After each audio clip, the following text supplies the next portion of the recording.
Hi, I'm Mike, and this is Our Wyoming Life.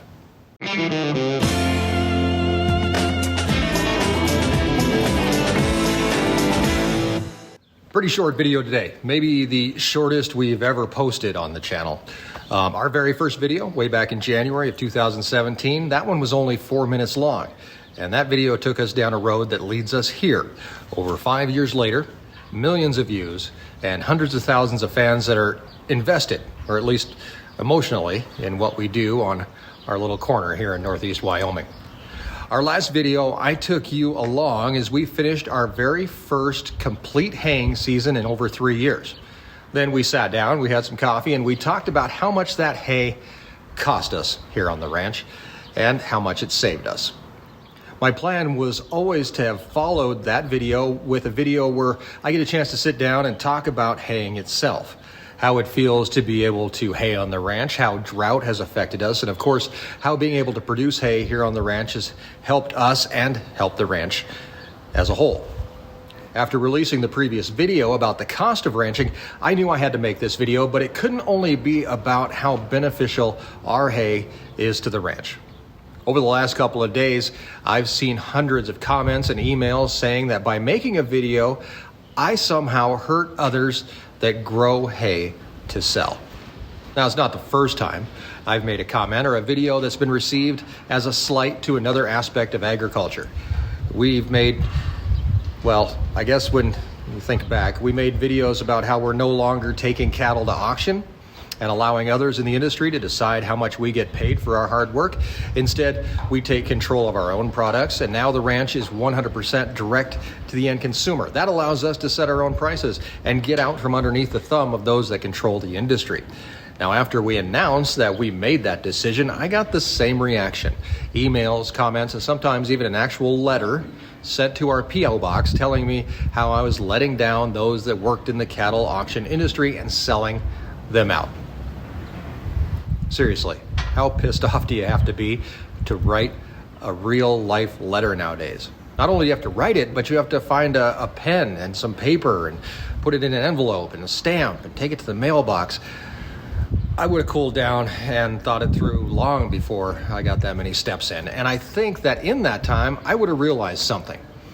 In that video, along with our most recent video of how much it cost us to make hay, we never told anybody else to go do anything. We didn't tell anybody to stop taking cows or calves to auction, and we sure didn't say that the prices for us to put up hay were the same as everybody else everywhere. Our cost to put up hay is just that, our price. I guess that's why it's called Our Wyoming Life. I don't understand how somebody can write a scathing email telling me that I forgot to include fertilizer cost in my video when I don't fertilize. Can't afford to.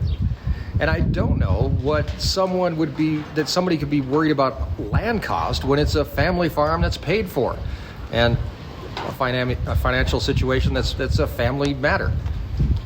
And if I did have to buy hay, I know that hay farmer's situation is I don't know what it is, and I don't claim to.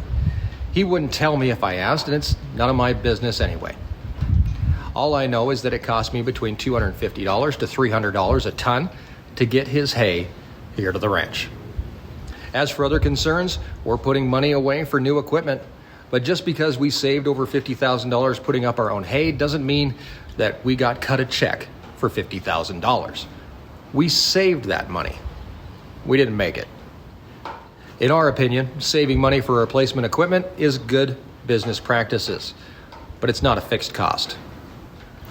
For those that were worried about depreciation or amortization of equipment, well, farm equipment is depreciated over about 8 years. 30-year-old tractors depreciated out a long time ago. In fact, all the tractors on the ranch have been depreciated out. Amortization on buildings or other things has really nothing to do with haying since we don't store the hay inside, although in other locations they may. One interesting thing that I have learned, specifically since being on YouTube and other social media and dealing with people all over the world, is this. People live in their own bubble. It's hard to think about how other farmers or ranchers do things, and it's also hard to believe that people can do things differently. We all know that there are different climates and different ecosystems throughout the world, from desert to forest to tundra to grassland. But the number of questions I get asking me what I did with all the trees still astounds me. It's the Great Plains. This is the high desert. Just assume that every tree that you see is a miracle. So now, I guess it's time for my final thoughts on haying 2022.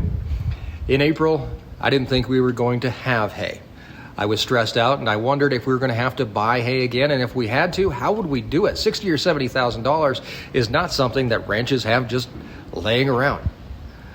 Luckily, we had a few good snowstorms and even some spring rains that helped us out. We had hay growing, and while it's not the best harvest, it's going to take years to rebuild hayfields to pre-drought conditions. It was something, and it was better than nothing. Just being out there haying, knowing that this food will feed the cows through winter and allow us to move forward, made me feel good. The $50,000 we saved by not buying hay will help the ranch somewhere else down the line.